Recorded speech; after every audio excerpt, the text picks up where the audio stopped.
Madame, monsieur, bonjour. Dans l'actualité régionale de ce jeudi 6 juin, nous parlerons très largement de l'Armada. L'édition 2013 vient tout juste de démarrer. Dans un instant, nous irons sur les quais de Rouen pour connaître l'ambiance et voir quels bateaux ont d'ores et déjà accosté.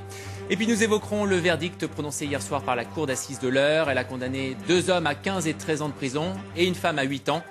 Ils ont été reconnus coupables du meurtre du compagnon de cette dernière en septembre 2011.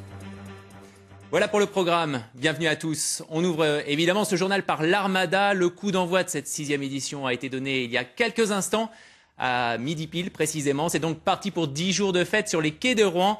Et justement, on part sur place rejoindre Frédéric Nicolas. Bonjour Frédéric. Quelle est l'ambiance sur place ?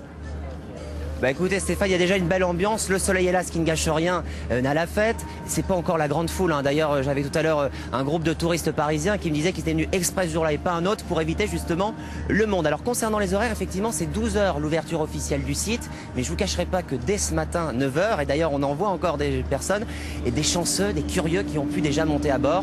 Officiellement on devra attendre 14 h maintenant après la pause déjeuner pour pouvoir revisiter ces voiliers qui sont au nombre d'une dizaine arrivés sur place, notamment le Mir et le Krusenstern qui nous entourent, le Belém qui est de l'autre côté de la Seine. Cette armada, à chaque fois, bien sûr, c'est une fête populaire sur 10 jours, vous l'avez dit, avec des millions de visiteurs qui viennent pour les bateaux, bien sûr, mais aussi pour les concerts. Ça va débuter samedi, rive droite, près du pont Flaubert, sur une scène ouverte. Parmi les têtes d'affiche cette année, il y a notamment Mika, les Bébés Brunes ou encore Nolwenn Leroy, et puis des talents régionaux en première partie de soirée. Mais le spectacle qu'on vous conseille dès ce soir, en attendant les concerts, c'est la levée du pont Flaubert à 21 h pour accueillir le reste de la flotte.